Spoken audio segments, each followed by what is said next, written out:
Very good. Please grant your consent and then we'll proceed. Welcome to our weekly webinar. And then, of course, I'll also ask you to kindly be respectful to others. We'll be using the Q&A side. If you have a question at any point, put it in there. And also, if you want to just place an insight, and I will be inviting you to share your insights about business, about how you run operations, how you do inventory, how does that work, how do you manage supply and demand, what does that look like for you? You can put that in the comment section. Okay?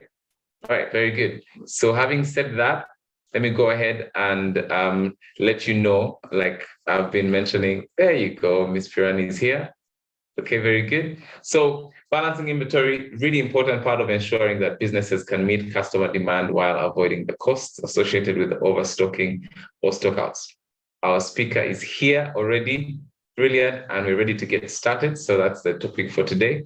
For those who just are watching this long after the session, this is what tells you what we're doing today. Okay, so Lucrezia is here. She's head of product market force. My name is Sam. I will be your facilitator and moderator for our time together. But before we get further down the road, I would like to walk you through the agenda and then invite Peter Ndumia, who will be speaking to why are we doing this? In case you're here for the very first time and you're wondering, what do I gain from this? When has this been happening? How long? What do I gain? What can I benefit from it? And that sort of thing. Don't worry. Breathe in, breathe out. I'm just going to walk you through what the agenda will be. And then Peter will give that bit of introduction about COPE. And then I'll talk about AMI. And then we'll get started with our speaker. So we'll have a welcome note from Peter. Then we'll have an interview chat with our guest speaker about all things supply and demand and inventory and how you balance them. And then at the end of that, we'll have a Q&A session. So if you have any question at any point, put it in the Q&A section. If you fail to find that, just put it in the chat. Hopefully we'll find it, but preferably put it in the Q&A. And then after that, we'll have a quick overview of COPE Bank's support. COPE Bank is always trying to find ways to support us as entrepreneurs. So we'll have a representative from COPE Bank to speak to us about what the bank intends to offer us in terms of expansion, in terms of managing our sales and how to manage our stock and things like that. Okay, so at the end, we'll have a call to action and then we'll wrap it up. This whole period is going to be about an hour and a half, and I promise it flies really quickly. We've been having really, really good, great guests. And the last time we had, it was Albert Ngumba, who was head of enterprise and expansion, but recently just actually went to country director Tanzania. So actually this week he may be moving there already. So we're wishing him well, but he was here and was speaking to us about how we can scale our business. So all to say the time is going to fly really quickly. So as soon as you have a question, put it in so we can get you the answer that you need. But for now, I'd like to invite Peter, who I would like to request if you could say the prayer, Peter, and then do the welcome note, if that's okay with you, Peter.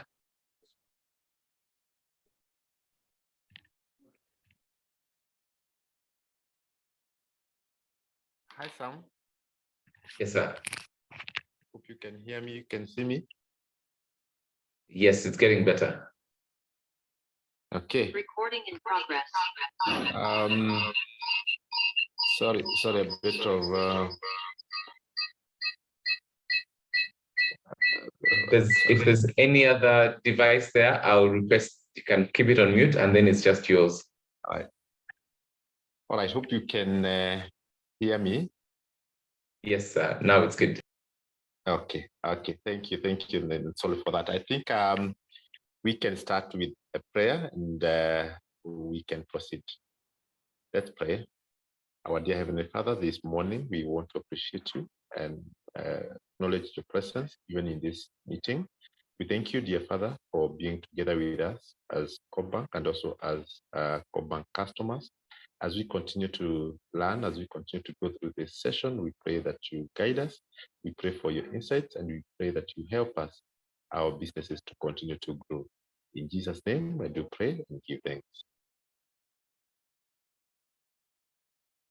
Amen. Amen. Okay, thank you, Sam, and a very, very warm welcome to our customers and to all the participants who are in this session. We are excited again to meet in this webinar series sessions. And I think just for us, Sam, is to bring to the people the background of what we've been doing. Some of us have been getting SMSs, invites through the WhatsApp and emails about this webinar series. Just to advise ourselves that this is part of our Cooperative Bank non-financial services program, where we continue to learn. We realize that as business people continue to do business, they require both the financial and the non-financial services. And some of the non-financial services we have as a bank is the webinar sessions, the networking forums, the business clinics, international business trips that we always conduct and support our customers. And we also support our customers with information on our website through the trainings that you have, the information that you're looking for to do your business. And I think just to reiterate, in the last 5 or so months, we've been having these sessions. We started with what we call the financial management in the month of September. We had done something on sales and marketing. We have done something on strategies. And this month we are talking about operations. And we continue to give our insights to our customers so that even as they do business, they are able to make the right decisions and they have the information that they require to do this business. And so as a bank, we want you to benefit from these events through managing your businesses better, because once you have the right information, once you have the right skills, then you are able to manage your businesses better. You are able to make the right decisions. You are able to use those insights to grow and to see where you need to change in terms of the right things that you need to put in place in your businesses. And just to say, in addition to that, we also continue to commit on offering all the financial solutions that you require as a bank. We have what we call the working capital facilities. Today, we'll be talking about some trade facilitation on some stock financing and stock purchasing.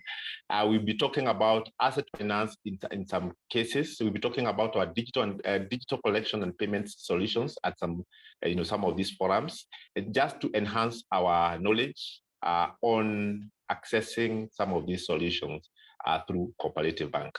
And so you benefit on managing your businesses better, you benefit on growing your businesses, and you continue to benefit on accessing the right information and the right solutions that will drive your businesses to the next level.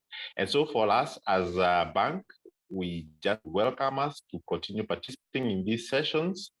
Today we'll be talking about managing inventory, the supply and demand. We have a very, very good speaker who will be telling us what are some of the things we need to do as we continue to look at our stocks. And so for us is to really welcome us to this session and other upcoming events to participate. Let's continue to engage and let's continue to share your questions and anything that you feel like we need to know as a bank. We'll be ready to listen and see what we need to do as a bank. And so karibuni sana. Let's end and let's end with Sam. Back to you. Good. Thank you so much, Peter. Always good to hear from you, and always good to just hear where the vision is, why are we doing this every week, and why is COP always constantly investing in the entrepreneur. So thank you so much, and I'm sure that all our entrepreneurs appreciate it. Thank you very, very much. If you have your emojis, if you know where those are, those claps and so on, please let's appreciate Peter. Please use those on the screen to appreciate him. Let's see if you can find this. Yes, there you go. Peter, that's for you. Good. And at any point when if the speaker or anyone says something that you agree with, that you appreciate, you can just go ahead and use those as our non-verbal expressions. Okay, very good. Try to maximize this technology. Okay, so Peter has mentioned a bit about COP and this whole process and why we're doing these weekly webinars. These weekly webinars are put together by COPE in collaboration with AMI. I'll take 1 or 2 minutes and share with you a little bit about AMI. So who is AMI? AMI is African Management Institute, and we're all about enabling ambitious businesses like yours to thrive. So if you're an ambitious business or an ambitious entrepreneur, we want to help you thrive. How do we do it? We do it by providing practical skills and tools. Okay, so we've been doing that, especially with the digital platforms, especially over the last couple of years. This is at the bottom, just shares a little bit of our reach in 39 countries across Africa, 42,000 people trained. We have content in 5 languages, in English, in French, and a couple of others in Rwanda and so on. We have 3,000 practical business tools. Actually, Swahili, I think, is one of those languages as well. 3,000 practical business tools, 55 online courses, and the story goes on and on. But we're always curious to share an opportunity with you. And so today we have that as well. So we're still doing an intake where you can actually, if you're interested in growing your business, this is the Grow Your Business program. It's for everyone who's within Kenya as an entrepreneur. It's all virtual. So it's like this, the training is virtual. So it doesn't affect the flow of you don't have to travel to different places. So you can do it while you're still doing your business. And also if you want to take your business to the next level, there's very, very practical aspect of learning that you can experience. So we also have full scholarships available. If you want to maximize that, I'm going to ask, I'm going to ask Fiona to share the link. Yes, there you go. So there's a link in the chat. Just copy and paste that link. Fiona, I think it'll keep going up, so just keep sharing it. So there's a link in the chat. As soon as you get the link, just type yes in the chat before we move to the subject of today, because we're very eager to get into that conversation regarding today. Okay, a few people have got it. So look into that. Check if your business fits the eligibility, that word, eligibility. It's so many letters in there. Eligibility criteria. Yes, that's the word I was looking for, right? So I see someone is laughing at me already. English can be difficult sometimes, but that's fine. We'll keep powering on.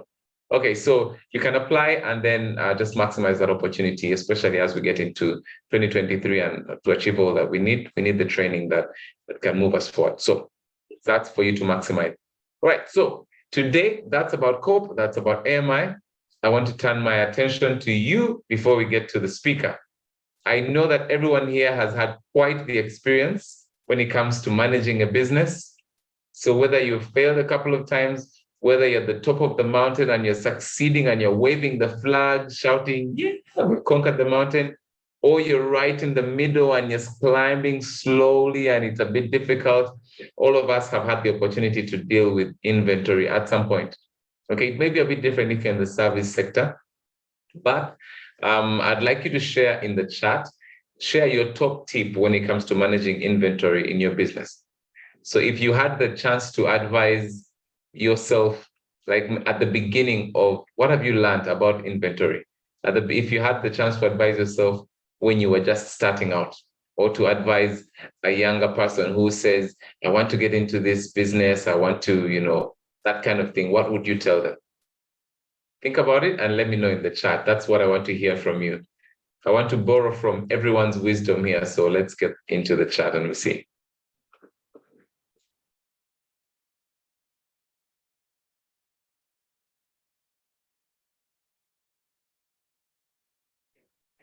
I'm here. I'm just quiet, waiting for, I know that everyone may be typing something in the chat. Let's see. Top tip when it comes to managing inventory.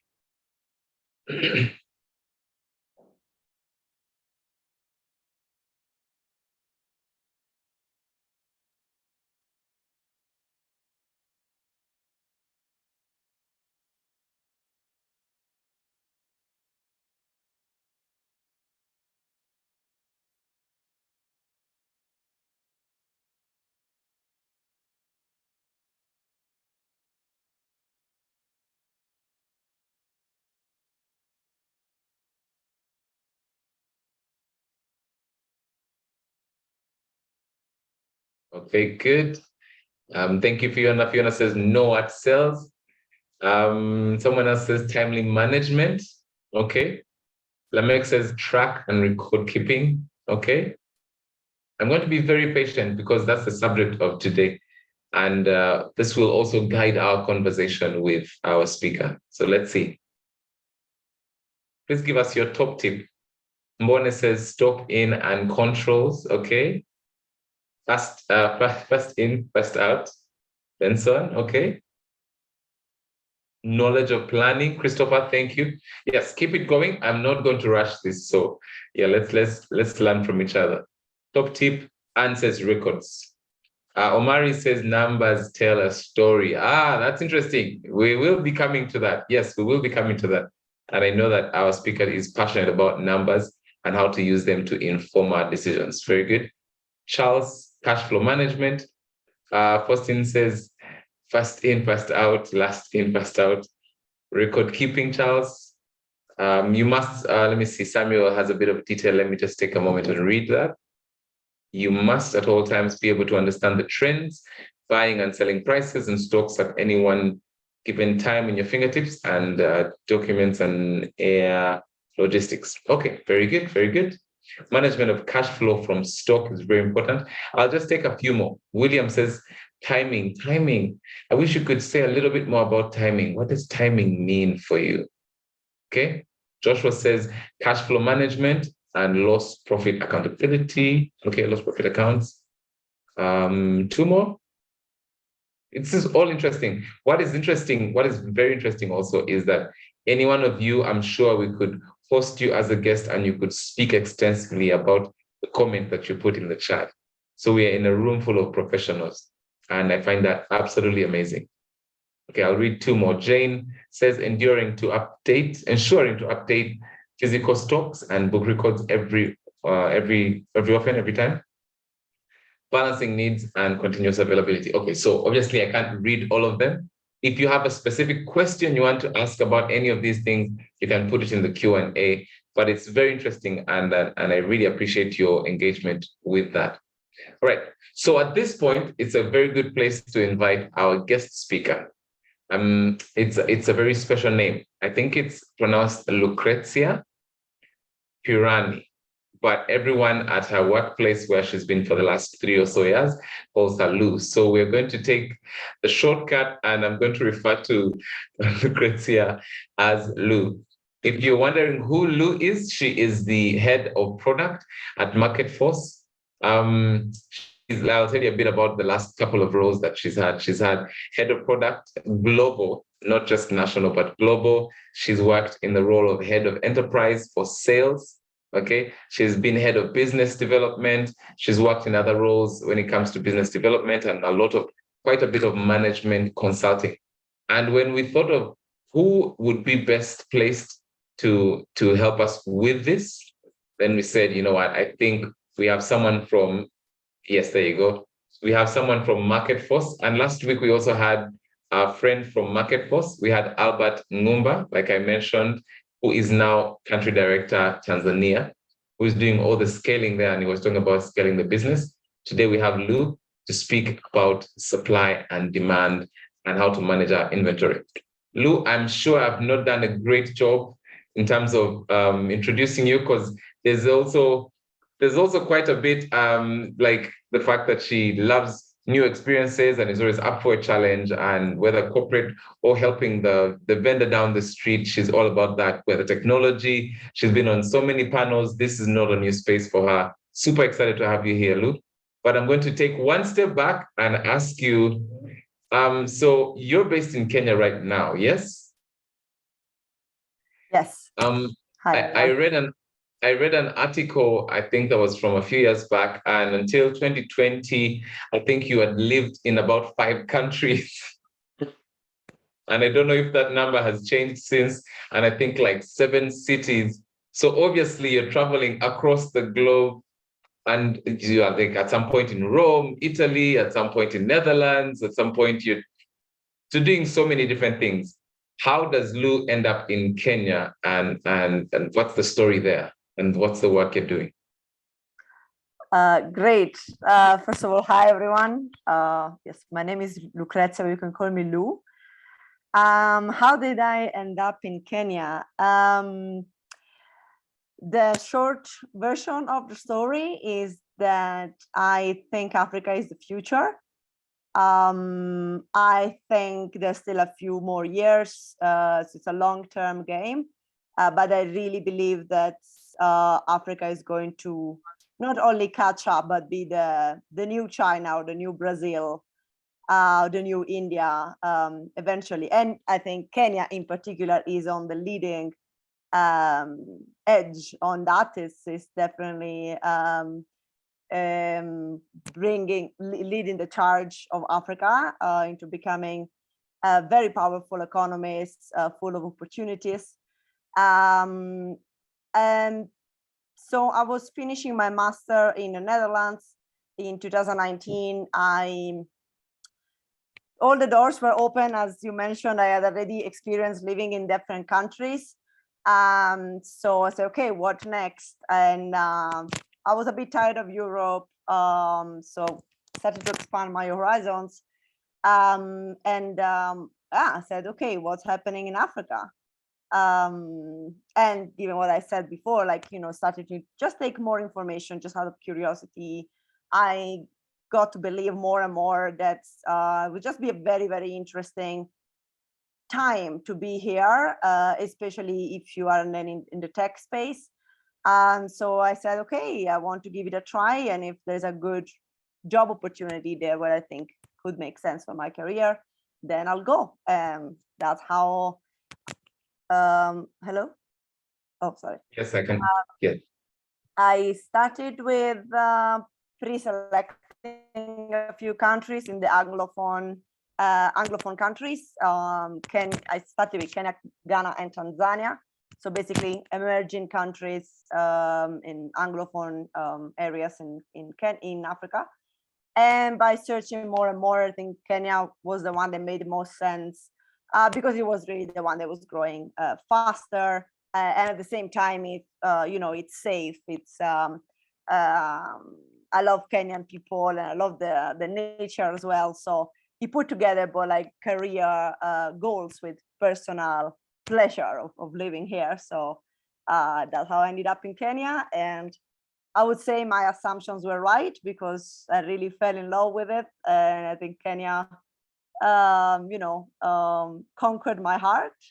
So no, to answer to what you were asking me for, there are still 5 countries. So it's the same as 2020 because once I landed in Kenya, I did not move anywhere else. No, you're not going anywhere else after this. Well, I don't know, but for sure, for a few more years, I would like to keep staying in Kenya for now. You're grounded. You're definitely more grounded in Kenya right now. Definitely. Okay.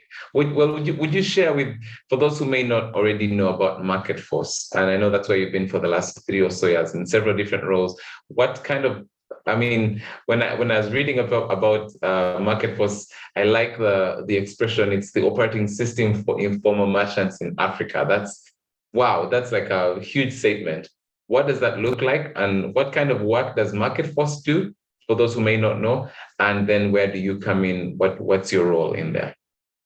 Sure. So the end goal of Market Force is that we want to basically be the one-stop app for informal merchants in Africa, in particular in sub-Saharan Africa. Meaning we want to be the platform, the system, the ecosystem that informal merchants can use to run every aspect of their business. And that's where the terminology operating system comes from. What we mean with informal merchants is, or retailers, is the kiosk, the dukas, but also the kibandas, hotels that operate in the informal sectors, which we believe that they are the numbers say that they are the backbone of the Africa retail economy. 90% of transactions in Africa go through informal trade. So there's a huge potential, and there's many challenges to be solved, right? Given that many of these merchants are very small and fragmented, they end up being underserved and underbanked in many aspects. Because for traditional other financial providers or manufacturers and suppliers, it's just very hard to get that granular in terms of, for example, supply chain and delivery and accessibility of essential goods. And so what Marketforce does is leveraging our own technology to do what traditional players cannot do. So what we do right now, it's basically I bought an e-commerce and a fintech app. So we provide essential goods such as flour, oil, rice, salt, but also beauty care, home care, dried food to informal merchants. So they can order through our app or through also our telesales and agent network. And we deliver in 24 hours or sometimes also same day delivery at advantageous prices, because we are able to source directly from manufacturers or major distributors in the country. So we are able to, skip many of the players in the intermediaries in the market, such as middlemen, wholesalers. Yes, middlemen. Which means that we are able to get better prices for our retailers, which also means that then the retailers can sell at higher prices or just get better margins for their consumers, for the end consumers. And then on top of that, we've added other services. They can access credit, so working capital at advantageous rates that are tailor-made for that kind of retailer. And also, many of these kiosks and dukas, they are basically a point of reference for the neighborhood. So they also provide things like scratch cards for airtime, or you can go there and pay your electricity bills or take tokens. And we also digitize that. So you basically can sell airtime, electricity, TV services through our app and get a commission on our wallet or on in-app wallet. These are some of the services we provide now, and then we want to keep increasing the range of services, again, with the idea of being the one-stop place that a retailer can use to run their business, reduce costs, increase revenues, and just reduce headaches and inconveniences that come with a traditional business. I like that. And if I'm not wrong, as head of product, you lead up all the endeavors that go towards that.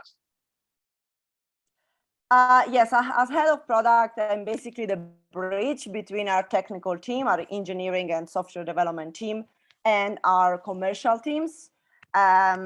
So I sit with all the different stakeholders from sales or operations, or also external partners. I understand what the requirements are and what is our strategy, both in the short and the long term. And then I help the technical team to transform this into features, into product functionalities. So basically to develop our technology. Oh, very good. I think that gives you a huge advantage in the fact that you can then speak the language that everyone understands, in terms of you would be positioned to understand the challenges of people when it comes to managing their business, their inventory, their supply, their demand, how they respond to that. What would you say when you're trying to put these products together? What do you perceive to be the challenges that entrepreneurs face? I can speak for the type of entrepreneurs that we serve. So some of the main challenges are definitely pricing. As I was explaining before, in the traditional supply chain, it's a very long supply chain. So it goes from manufacturer, distributor, large wholesaler, small wholesaler, which means that there's always a markup that keeps being added up to the moment when the product gets to the retailer. So again, like it's hard in a traditional space for them to get very advantageous prices. So that's one challenge that we are trying to solve. The second one is inconvenience. So many of the retailers that we serve, they need to sometimes even close shop physically go to the closest wholesaler, get the products, and come back to their shop, which of course is inconvenience. You need to use your own resources, and you waste time, right? It's a very high opportunity cost, because during working hours you need to close your shop, so you're gonna lose sales to just restock your shop. So that's another very common challenge. Another one I was mentioning before is access to capital and credit, because of maybe the informality of the market, because maybe it's not easy to have, like, to keep bookkeeping, and in general also because, like, traditional banks or financial service providers don't have tailor-made services for this kind of retailers. So, for example, a microcredit or like small loans with the right interest rate, and also they don't have data. So, a traditional bank would want something like a company KRA PIN, and many other information that usually these informal retailers don't have, or it's just hard to have. So that means that they have limited access to capital. So what we can do and what we do with our financial services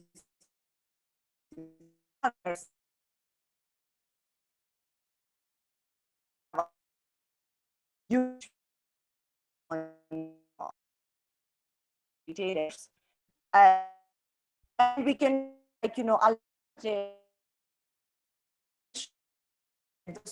the Sorry, Lucrezia. Seeing how much they order, and the fact that they to give. I think our connection, I'm wondering if it's on my side or on Lou's side. I think we're, Lou, I think you're, now you're on mute. Hi. Oh, you're back. Sorry. I think we had a small challenge. Dropped off. So at least you're back. So that's good. That's good. Yeah. Can you hear me now? Yes, it's actually clearer now. So I'm not sure what you did, but yes. Oh, I did nothing actually. I don't know. Sorry. Okay. Sorry. I don't know until when you heard me. But to summarize, the biggest challenges, I think, is pricing, inconvenience in resourcing stock, and access to finance. Limited access to capital. Yes. Okay. So my question around that would be, if I'm in that informal sector as well, how do I go around those challenges? Would you give some advice on how to manage those challenges? Sure, definitely. So, what I can say is what Marketforce and other players, similar players, are trying to do based on what we observed in the market. So, again, I think technology is a very, sorry, can you still hear me? It's telling me my connection. Yes, I can, perfectly. I'm giving you a thumbs up. Okay, great. I was saying, I think technology is a big differentiator here, because it helps to solve these challenges and give access to goods and services in a way that traditional players can't. So, if I take an example of many of the retailers that we have, what they do is, for example, so to solve the pricing problem, yes, we can give better prices, but probably the prices change continuously in this market. So maybe one day, actually, one of our competitors can have better prices than us. So what they usually do is that they have all of the major providers, all the major apps on their phone, and they compare prices all the time. So, they're able then to get the better prices every day for the right products that they need that day. Because they now, they are able to access several providers. So, like, that helps with the access to technology, and just, trying to be curious about different ways to source goods for your stock already can give you, like, a better pricing strategy. What also can give you, since today is about supply chain and inventory, is reliability of stock. Hello? Okay. Sorry, Yes, I can hear sometimes you. your camera freezes. So I was saying, so how, technology, basically e-commerce and distributors, help these type of retailers with inventory. Okay. The convenience I was talking about before. So if you're open to this type of providers, then you get access to the fact that you basically can just be in your shop. You just need to order from your app very quickly. You don't need to do anything else, and you get your products. So it's maximize. If I'm getting you correctly, it's also in the entrepreneurs maximizing the use of technology so that it can give them some convenience, can give them save them some time. It's easier to also do price comparisons with your suppliers and things like that. Yes, absolutely. Okay. And I think it eventually helps even with their own inventory management. As in, if you use the app, there many things are recorded automatically. So then the app can, the technology can help you to see, for example, what are the products that you buy the most, or how often do you need to restock a certain product, a certain SKU. And so that already helps you with your own bookkeeping and your own cash flow management, with your own inventory management, you as a shop. Very good. How about the other question that we were wondering about is how can we as businessmen and women optimize our inventory management, especially when there's so much customer, the demand is changing constantly. How do you keep up with that? What has been your experience? I think someone mentioned it in the chat before. Absolutely, I think especially in the market of fast-moving consumer goods, which is the one I can speak about because it's the one I know. Yes. It's sorry. It's very key to know your customers. It's very key to always be on top of trends. Because really things change very, very fast. I mean, probably the basic products that everyone needs, flour, sugar, oil, are always the same. But brands, like the specific brands that consumers want, change from area to area, change from time to time, change according to the price, because also the prices change all the time. And then I think it's also very important to, being able to increase your revenue and expand your business by not focusing only on these basic products that are, I would say, like that they're staple kind of products. You can use that as a baseline to attract customers, but then you can, access more higher margin products,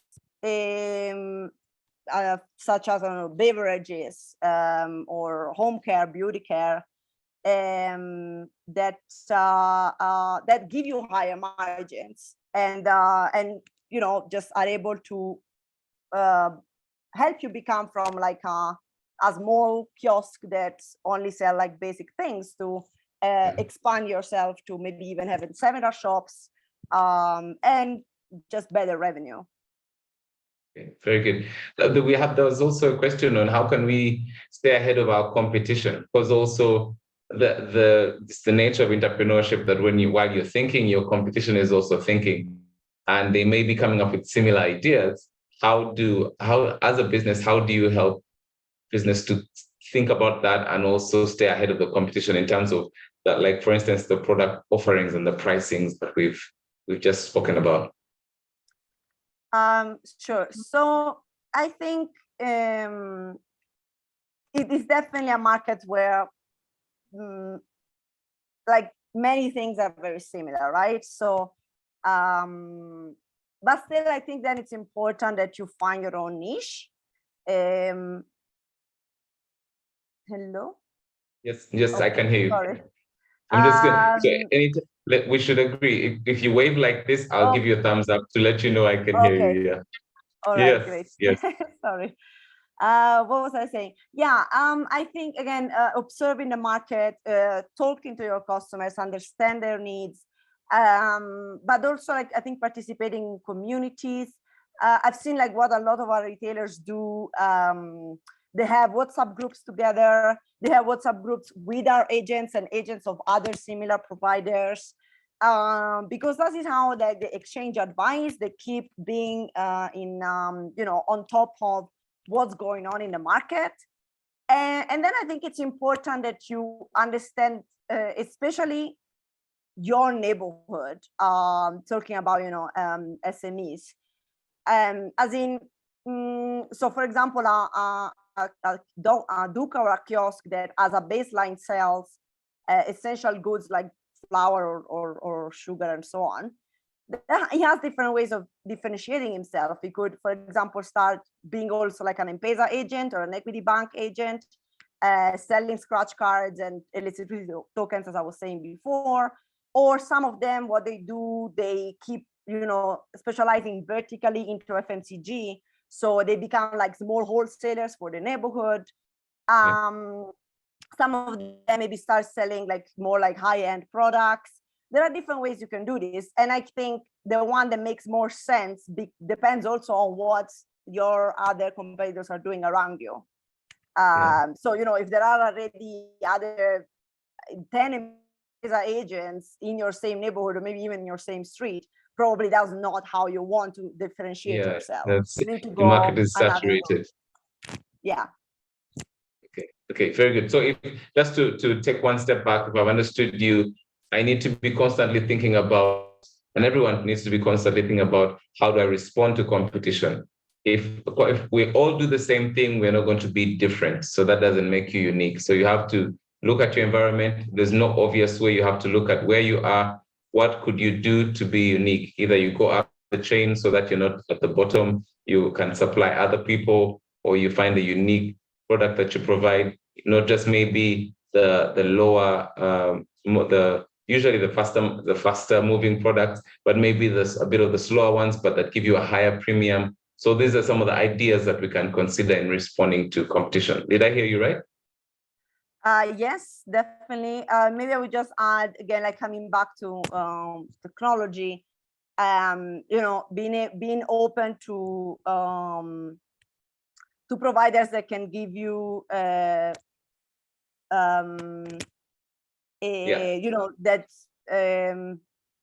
use app and platforms to serve you also means you're able to reduce your costs, you're able to get better prices, you're able to get more reliable stock.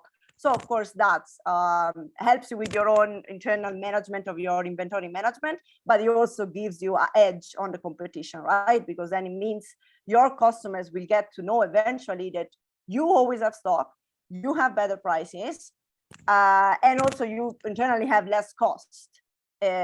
So even at same level of sales, you're gonna get better margins, better revenues. So that also helps you beat the competition. Very good. So I'm going to, the next question I wanted to ask you was about data and the use of technology. But before I know that you guys do that really well and you're passionate about IT and information systems and how to use them to leverage our business, especially in the informal sector. But we have a poll. So I'm turning my attention to everyone else who's watching. So we have a poll that I want to launch.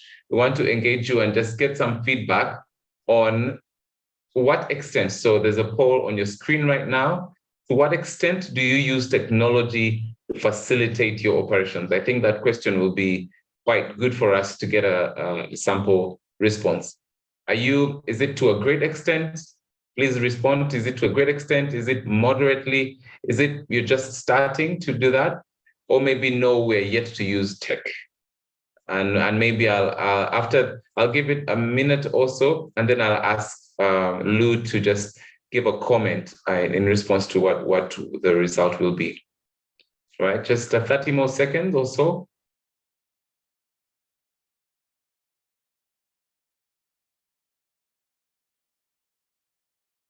Okay, very good. I'm just, I think 15 more seconds. If you haven't responded, it's you we're waiting for. Let's see.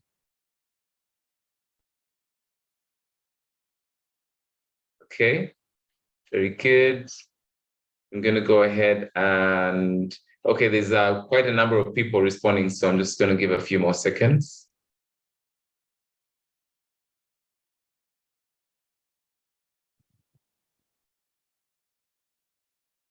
Okay, let me go ahead and end the poll here. Okay, so while maybe a few more seconds. So while we do this poll, I'm going to ask Lou just a few more questions, maybe 2 or 3 more questions, and then I'll turn my attention to the chat box and the Q&A section. In case you have a question, you put it in there. I saw 1 or 2 questions already.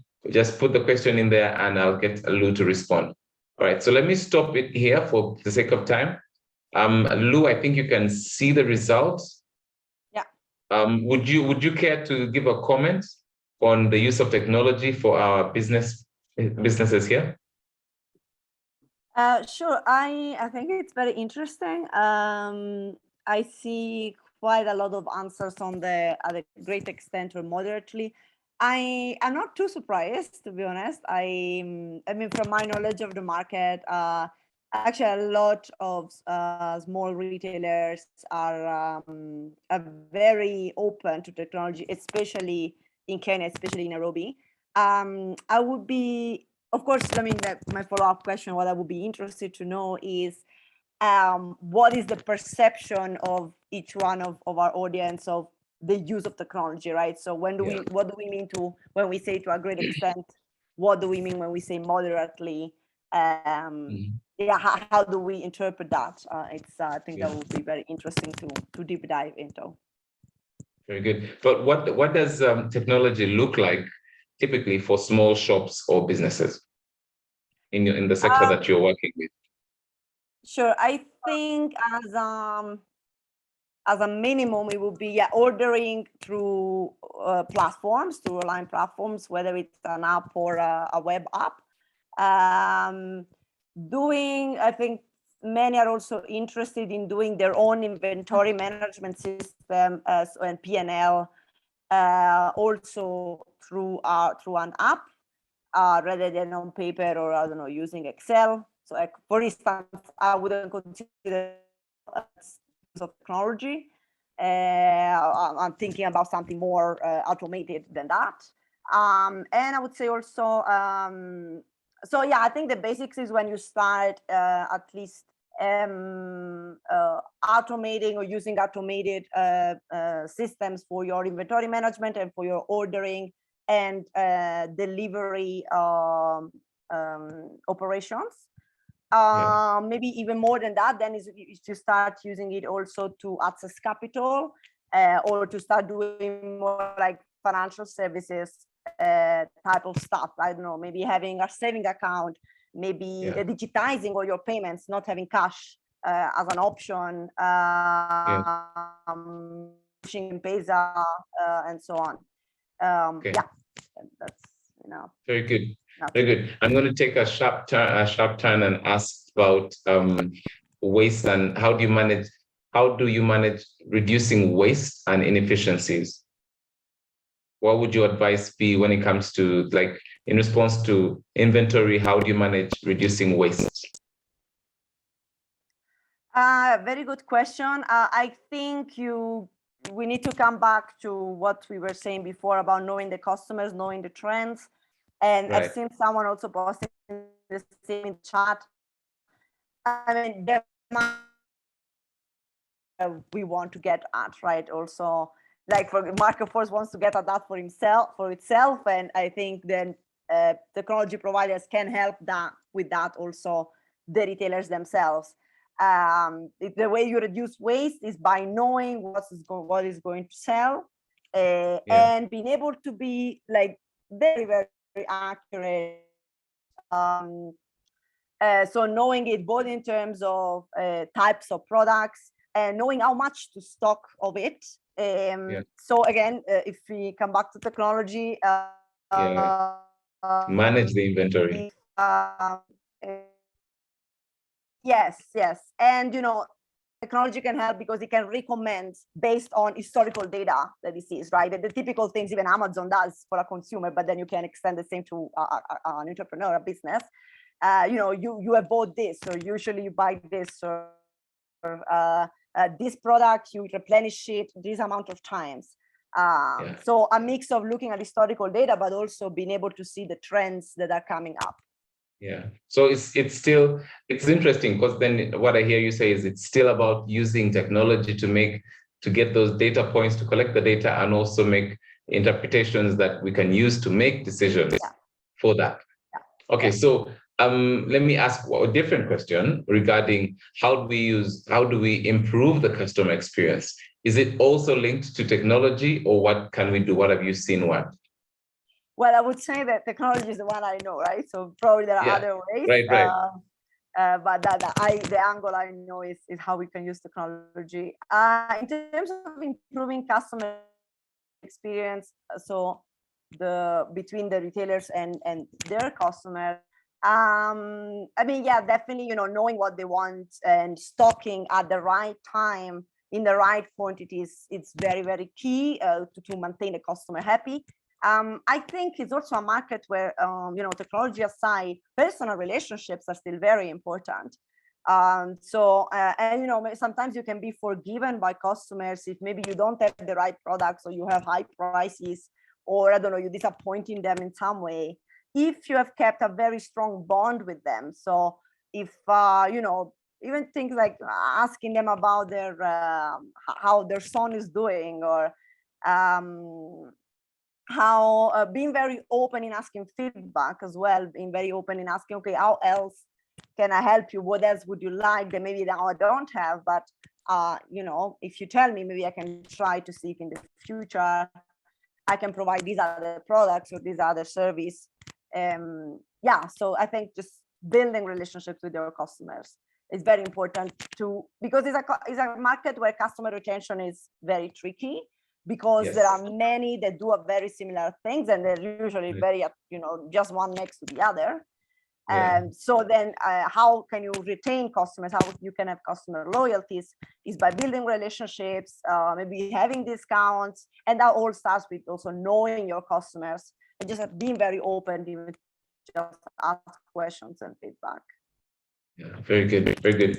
Well, and I guess still technology comes in, because if you want to keep record of Lou's maybe child, you can have that in a record, so that when you're communicating with Lou, you can ask about the child, or with Peter's friend, that kind of thing. So there's still an aspect of using technology to help us improve the customer's experience. So we have a question from Henry. Henry is asking, how does the entrepreneur avoid high per unit cost when you're cutting out the intermediary? That is a challenge. Sure. So the reasoning is, I'm trying to make a practical example. So let's assume that we have a manufacturer, a distributor, a large wholesaler, a small wholesaler, and then the retailer. So the manufacturer, let's assume that the original price that the manufacturer puts for a certain product is $1. Let's use shillings, 100 shillings. Now that the manufacturer sells to the distributors at 100, the distributor will have to sell to this large wholesaler, and he needs to make some money, right? So maybe we'll sell at 120. Now the large wholesaler needs to sell to the small wholesaler. Maybe he'll do 140. The small wholesaler finally sells to the retailer. He will do another markup because he also needs to earn money. So probably the final price that the retailer sells to is 160. And the retailer also then needs to sell to the end consumer. Again, maybe then it will be 180. So the retailer is already buying 160, and he sells at 180 to the end consumer. Now let's imagine with the use of technology, a world without, like Marketplace does, without the two wholesalers, because the manufacturer, distributor, so Marketplace basically is the distributor, and then the retailer. So the manufacturer is still 100. He sells at Marketplace at 120, but we don't have the two wholesalers. So Marketplace sells to the retailer at 140. So that's how then you reduce the cost at which the retailers can buy, because we have less intermediaries. And that also means that the retailer can also sell at a better price to the, or better, he can choose whether he wants to sell still 180 to the consumer and get a higher margin, or get a lower price for the retailer and maybe sell at 160. And I think it did. And then you also get the opportunity to keep your customer because you're offering a lower price. Lou, are you there? Just wave at me, please. Yes. Okay, good. Okay, so our time is fast spent, but there's one more question. Yes, I can hear you. So one person is asking in the Q&A, what kind of data would you be looking at when it comes to retail trading? What kind of data are you looking at to keep track of?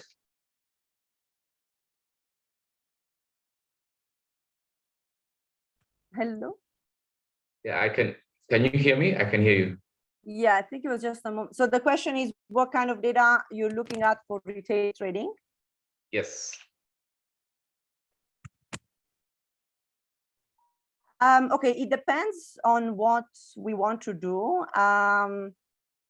From a retailer perspective, I think the data is important to look at data in terms of orders. So, for example, how often the same customer buys from you? Once a week, twice a week, once a month. What is the average order size in terms of value? I don't know, is it $100, $200, $300? Of course, then, and that is, I know we have different industries here, so the specific to the FMCG side, what is the we call it basket mix, so the mix of products. They buy always like 1 or 2 products together, or maybe 3 or 4, maybe 5 or 6, and if they buy them together, which products they buy together. Yeah, this is all very, and in general, like, what is your customer retention? So how often do you have the same customers? How often do you have just one-time customers? And the payments also, we didn't think about it too much, but it's also very important. So how many pay by cash? How many pay via M-Pesa or other technological kind of payments? If you give credit, I think some retailers give credit to their customers. How many people you give credit to? How often? And do they pay on time? Are they reliable? How many of them are reliable? Maybe I don't default. Yeah, maybe these are some of the. And sorry, then cost. So unit cost and unit revenue. So how much do you sell to versus how much you buy at? Good. And is there an app? I guess the last someone, John Ongera, was asking, what is the best app to integrate supplier and retailers in distribution chain services? Do you have an idea of some apps that we could use, or at least check out? Sorry, I lost you for a minute. No, John, can you hear me now?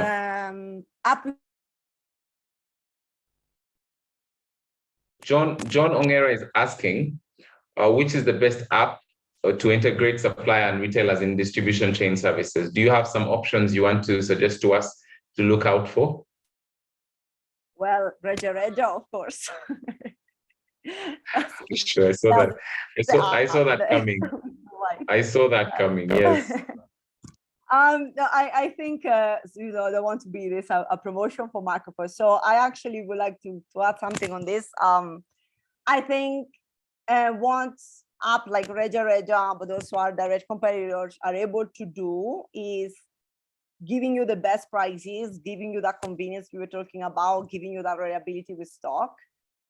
So that connection with suppliers. And then I think which app to choose depends on prices, reliability, and also catalog. So, how many manufacturers can give you, how many brands that app can give you. I think what's probably still not so much in the market, and eventually is what we would like to do, we think is really the end game, is having an app that's already, it's an aggregator of all possible prices and all possible providers for the products you need in the system, even like, even providing prices from competitors. As far as I know, there is no app that really does that now. So that's why, like, what retailers do is just having many apps and compare them.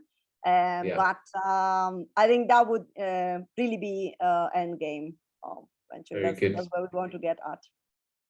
Okay, for our last the last submission I would ask you for is something we spoke about yesterday as we were preparing for this, and I think it's strongly in line with our opportunities to collaborate with different people across our supply chain and across our industries and fields like that. There's this idea of asking. Just go ahead and ask, and you don't know how much you may be missing. Just go ahead and ask. And I think it's something that you live by, a bit like a mantra, and it has done really well for you. Would you just take 1 minute to share a bit about that, and then we'll allow you to drop off? Yes, absolutely. Well, I think it's very personal to me. I think that's, as you said, that's what I live by. And the concept is quite simple. As I think it happens a bit too often that people are afraid to ask things in general, whether, I don't know, it's a promotion or a new partner that could be useful for your business, or ask your customers, what they think of their products, or maybe if they want to test out a new idea that you have. In general, I think that whatever is your profession or your goal in life, go take it. Like, just grab the opportunity, or maybe sometimes the opportunity is not even really clear what the opportunity is. But if there's something you want to do, just ask rather than waiting for people to come to you.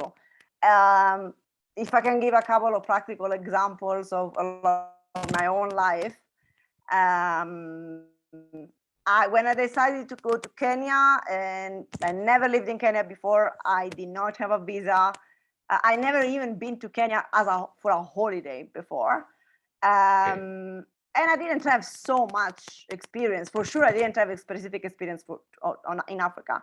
I just decided something I wanted to do. A lot of people said, oh, it's going to be super hard. You're not going to find anything good.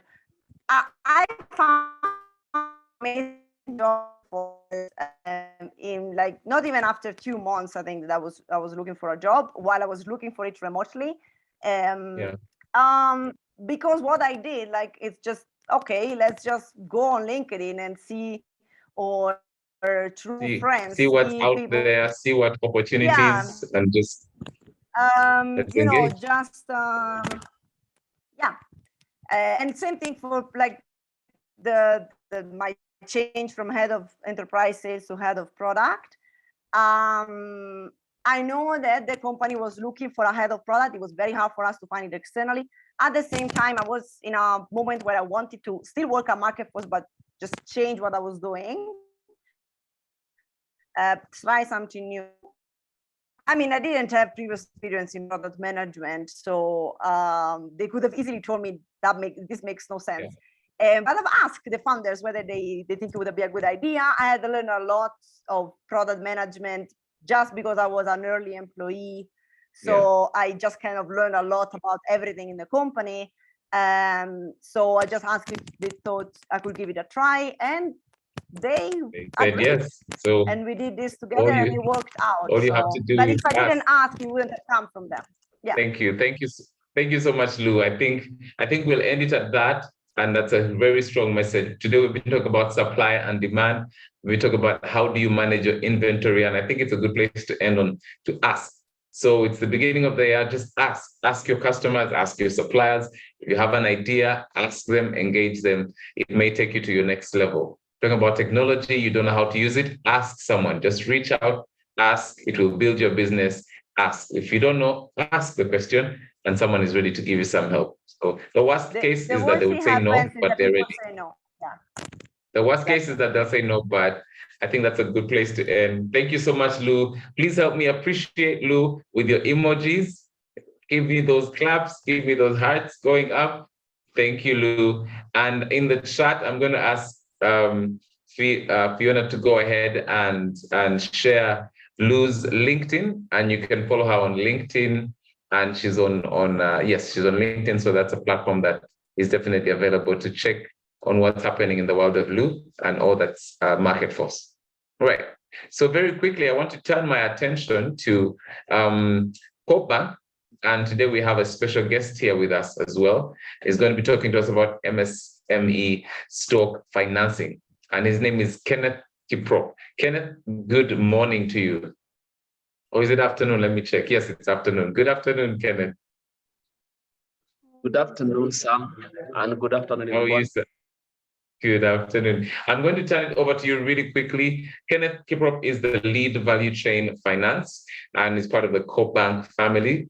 And he's going to go ahead and present to us something that we will be very keen to pick up on for our businesses, especially as pertains to inventory and operations and things like that.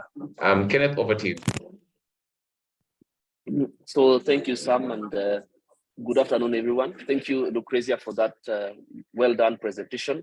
I think we have understood about systems, about how to improve our input and output, and also optimize our sales stroke logistics value chain. So today I'll just be very brief. I want to talk about one of our new initiatives that we're having called stock financing.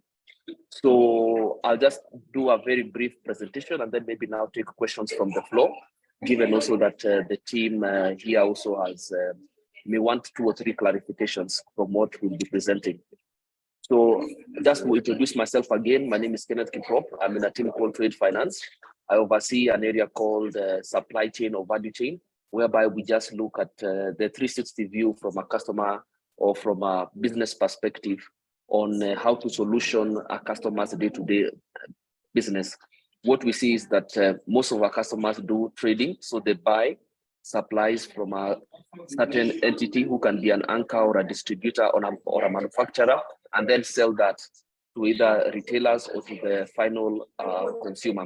So we look at how we can be able to get the customer fully optimized in terms of the financing by getting capital to buy, and also how they also maximize their sales. So stock financing is basically a working capital solution that facilitates an entrepreneur to efficiently acquire stocks for their business. And I think in the next slides we'll explain more. So basically the product details, we look at an entrepreneur and basically we finance them to buy stock. The limit is that we finance 100% of the pro forma or the invoice or the quotation by the suppliers or third parties. The tenor of the facility is 12 months or 1 year. And basically we focus on 2 sectors. There are those that are fast moving consumer goods like food and beverage, fuel, and LPG. So these take around 7 days.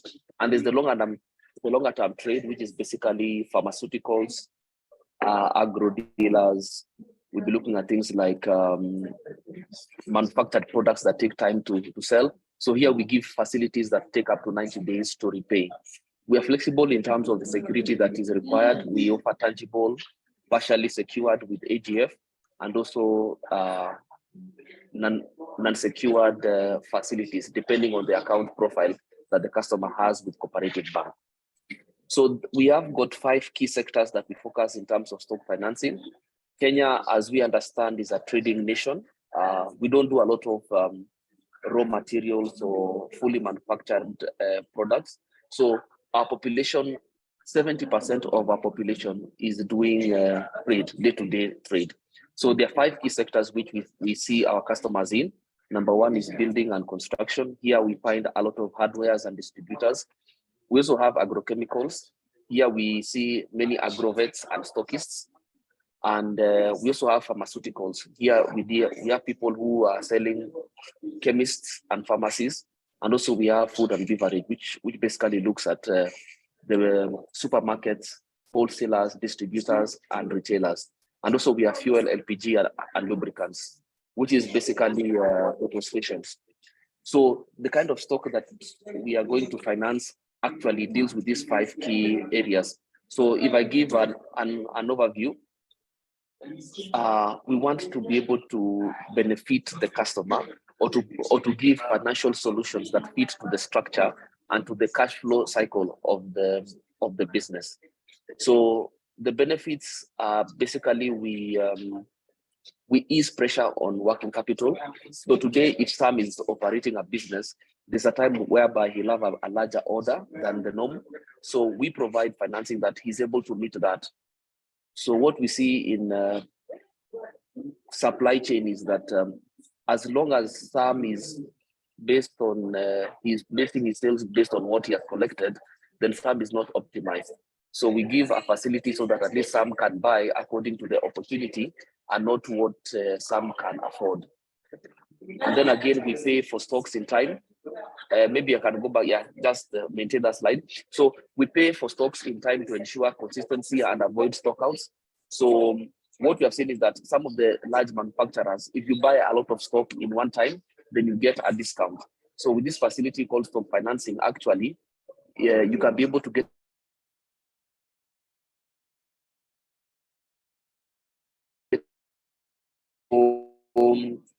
also, what happens is that we minimize the diversion of stock, because what we have seen is that when a customer is given payment in terms of he's given money to buy, you find that the chances of that customer using money outside of the business need is high.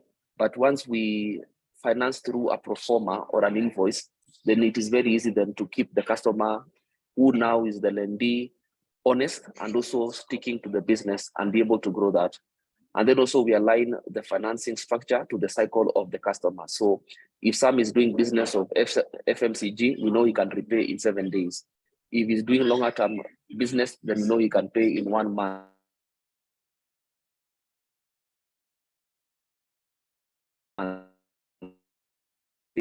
Based on the need of the customer. The next slide.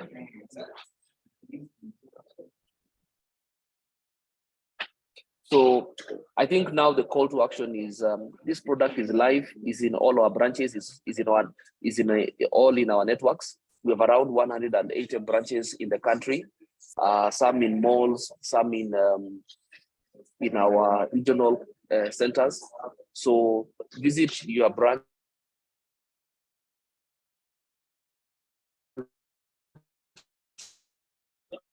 Find out more about stock financing. Kenneth, we missed the last. Kenneth, if you can hear me, we missed. Could you do the call to action again? I think it was in and out. We may have missed some of what you were saying. But while you do that, I would kindly request if you have a question for Kenneth or anyone on the COP side, put it in the chat or the Q&A. We will use the last minutes that we have to respond to those questions. So please put those in the chat, even as Kenneth just goes back to the call to action. Kenneth, if you don't mind. Thank you, Sam. Sorry, there's a call that was entering into my line, but I think I've handled it. So what I'm saying is that visit your nearest branch, talk to a banker about core bank stock financing. It's a solution that can work for you. It is affordable. We give rates up to 0.5% per week. And we also have a monthly rate that is 1.25% per month. It is fashioned to your business. The tenure speaks to the structure of you as our customers. So visit our branches, talk to your banker about stock financing, and they'll be able now to tell you more and give you the solution that fits your actual business. So we are saying that Core Bank has a solution for all traders, and stock financing is a solution for you. So thank you so much, Sam and team. I'll be glad to take any questions so that at least we can progress and maybe clear out any gray areas that maybe came from my presentation. Thank you. Okay, very good. But for now, I need if you could kindly advise me, which slide would you like me to keep, which is most critical, so people can keep their eyes on? Is this the one for sectors, or shall we keep on the product details? Keep the former one. Okay, the one for sectors. Good. That one is fine. Yeah. You're a very wise man. I see you redirected people to see where they fall. So in case you are in one of these 5 areas, this is one of the examples that the sectors that will benefit from what Kenneth has been speaking of. So building and construction, agrochemicals, pharmaceuticals, FMCG if you're doing food and beverage, and also fuel and lubricants. All right. Very good. Now let me ask questions. Let's see. I'm looking at the chat. What are the requirements? Mercy Coleman is asking, Kenneth, what are the requirements for one to get the stock finance loans? Thank you, Sam, and thank you, Mercy, for that question. You just need to have an account with Cooperative Bank. The limits are based on your 6 months account turnover. So if Sam has been banking with me for more than 6 months, I'll give him 70% of his average 6 months account turnover with me. So that is how we estimate a limit. So as long as you're banking with Cooperative Bank and your cash flows are coming through the bank, then you're able to get a facility with Cooperative Bank. Very good. Lukio is asking briefly, what are the terms of reference for this product? Would you want to add anything to that? In terms of the terms of reference, this product caters basically for people who do day-to-day trade. So it is not actually for a manufacturer or maybe somebody who does processing, but basically somebody who buys from one party and sells to another party. So basically it is to facilitate that flow and to optimize the customer's cash flow. So that if Sam has an opportunity to buy and to sell, he does not miss out on that opportunity because he doesn't have cash at hand. And that is what now stock financing provides. Very good. Henry Kisenga is asking, do you finance startups in the sectors that are on the screen right now? In terms of startups, we require you at least to have operated for 12 months. So it will need you to at least have done some ground activity. So startups in the sense that, yes, if you operated for more than 12 months, then we're able to consider you for financing. Very good. Let me just see here. Hassan is asking, I guess, Hassan, some of these questions, I would like to ask you, make it as specific as possible so we can get a good answer. Hassan Ndegwa is asking, I've just started a Muguka farming. Can you finance that? Is there opportunity for a conversation around that? Unfortunately, because of the bank culture, I think for now, Muguka is out of the financing range for now. Okay, good. Let me just double check. Bear with me. I'm looking at and so I'm going to ask questions.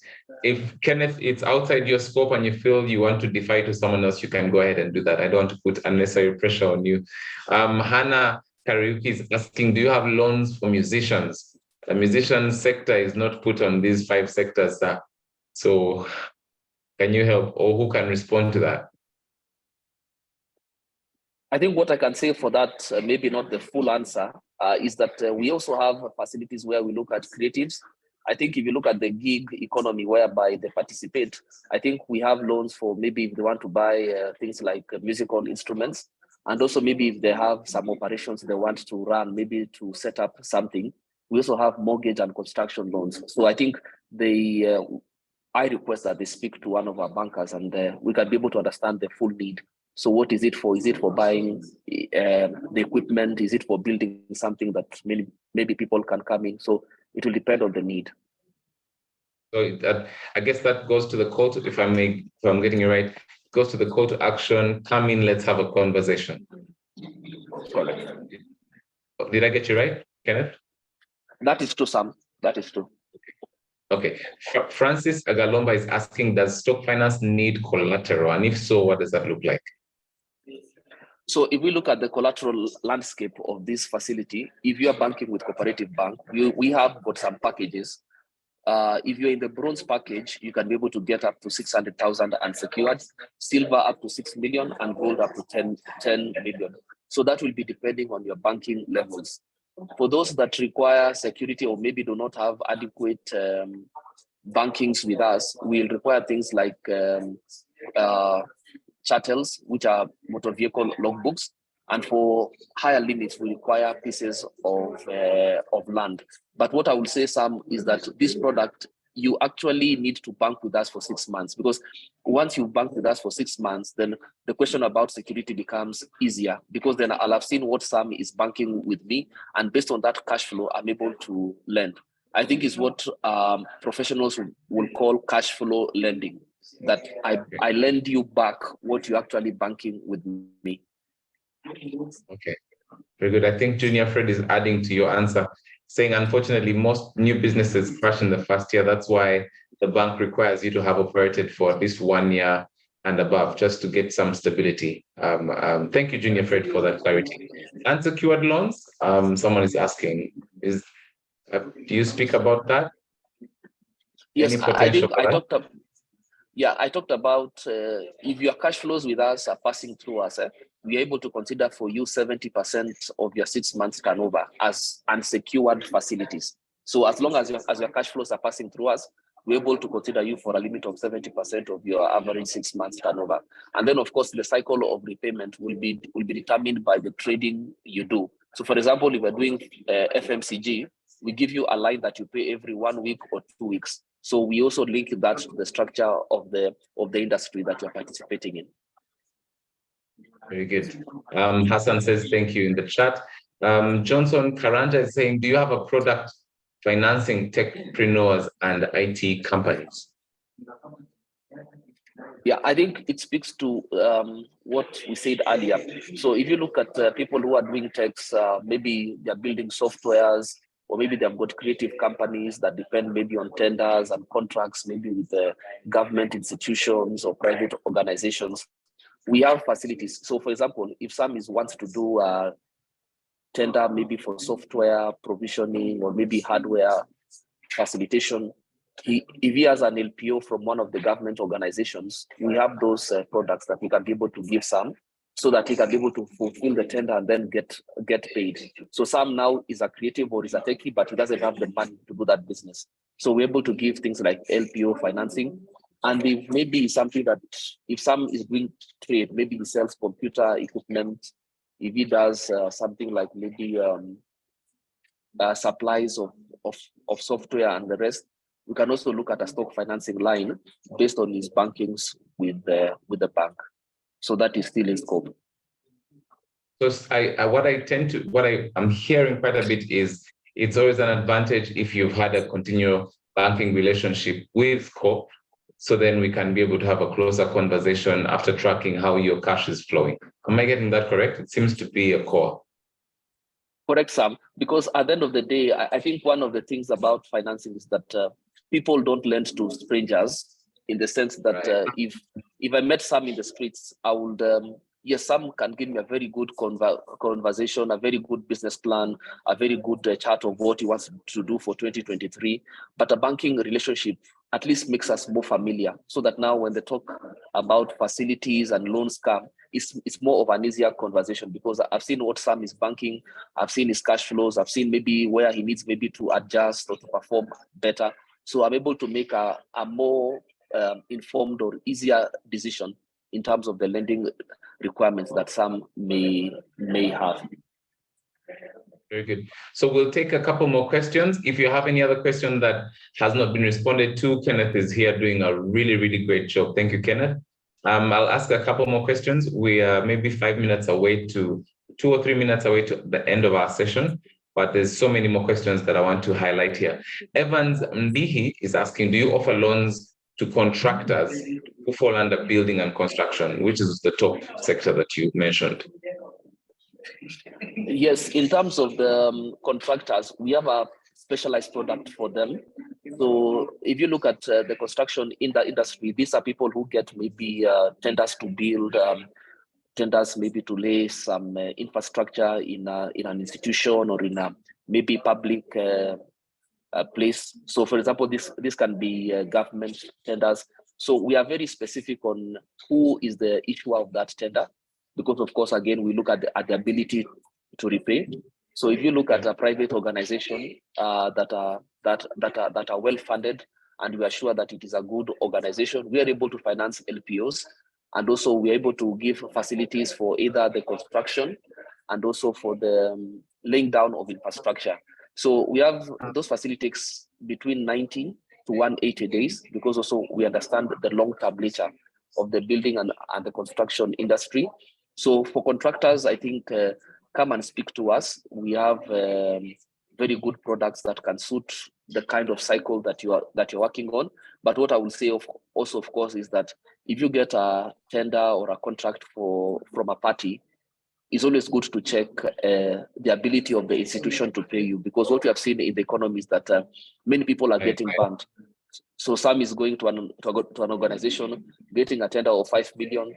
He comes and mortgages his house, his vehicle. Then, I mean, he doesn't get paid in 2 years. So many people are suffering outside. So we also need to be very specific on which tenders are we looking at. So you have to check the credibility of the person who's offering this service. Okay. Faustin is asking, does event catering fall under fast-moving consumer goods?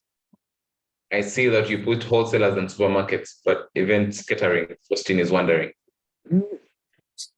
So events catering, what I'm looking at is if some or maybe if Austin is doing events, he'll basically be looking for products, especially maybe toys, maybe things for entertainment. He'll be looking maybe at utensils to be able to supply, maybe for cutlery. He'll be looking at maybe or actual food. So if it's a revolving business and it's something that is doing regularly, I think after COVID, we saw a quick recovery of that industry. So we're able to consider for a line that is revolving. So we just need then to understand how many contracts that does Austin get maybe in 1 month or in 3 months, and then what are the actual needs and who are the actual suppliers of Austin. So you'll find maybe there are food companies, you'll find maybe there are cutlery companies, or maybe even he's even leasing. So it will depend on what kind of business and how also we understand his needs. Okay. Again, we are coming back to that idea, banking relationship. If you're doing the business and it seems to be very stable, you have your customers, they're paying, the cash can show it, you're in a better position. Lillian Were is asking, how about beauty? So beauty products that may not necessarily be in the sectors that I mentioned. What's your comment? So beauty products, I will look at it more from a pharmaceutical industry perspective, because you find beauty is more of ostentation, and also right now it's become hard to differentiate between beauty and also health, because they're almost one and the same. So we look at products like maybe shampoos for women, maybe health products for men, and such. That I think if you are doing, if Judy is doing that business, I think Cooperative Bank is the bank to speak to, because now we are finding so many salons in our estates. We are finding so many massage places that are coming up, and so many health places. So once that need is established, then I think is one of the products for stock financing. Okay, very good. So there's a bunch more questions. I think right now what people, if I may give some feedback based on these questions, it seems to be, we've seen the 5 categories or sectors.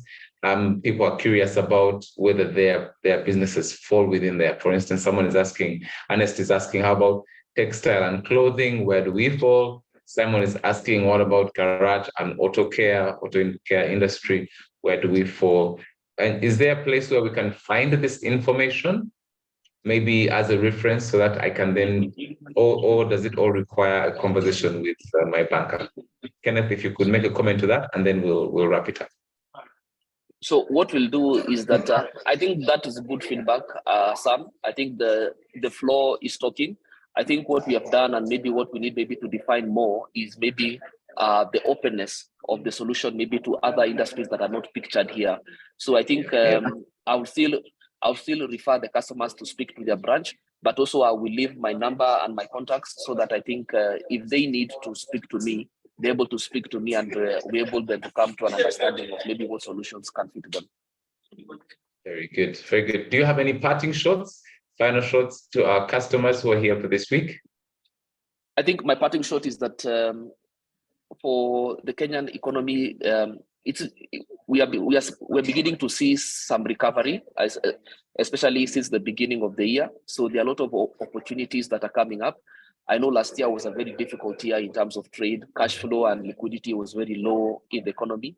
So for me, in the words of the same what Lucrezia said, let's continue trading.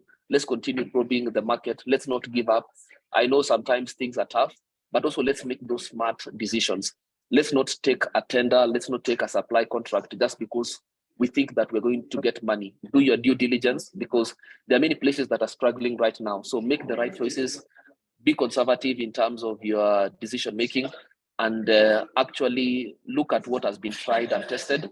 And of course, look for a bank like Cooperative Bank, a financial institution that understands your business and is able to stand by you during the tough times. And also, once you've opened an account with a financial institution, you stand a better chance to get a facility and to grow your business. My parting shot is that financial or people do not lend to strangers. Even you yourself, it's very hard for you to give money to a stranger. So come to Cooperative Bank. Let us establish a relationship and let us talk about your business. Thank you so much, Sam. Thank you for the opportunity, team. Good. Kenneth, in 1 minute, I'll be asking you to say a prayer, which will close us off. But before you do that, I want to say a big thank you. On the screen, there are some details to every one of us who, if you want to keep in touch with your bank, Coop Bank, talk to us. There's numbers on the screen. There's call center numbers. There's emails there. And also then regarding this particular program, you can reach out to Fiona Maina, who's part of the AMI team that puts this event together every week. We look forward to the next one. And Fiona's already organized that. And so right now, a big thank you to her specifically. But we also want to say a big thank you before we finish to Lucrezia, who I think has just dropped off for such an insightful session. Thank you, Kenneth, on representing Coop Bank. And thank you, Peter and Dumia, for putting this together as well. Kenneth, I'll turn it over to you if you say a short prayer, and at the end of that, we can all drop off. Thank you, team. Let us pray. Thank you, Father, for bringing us together to discuss business this afternoon. We pray for continued health and strength for all our members and for all the teams that are represented here. Give us success in everything we do, protect our families, and give us good health. We pray for a good year, and we pray for blessings going forward. We do pray all this in Jesus' name. Amen. Amen. Amen. Thank you very much.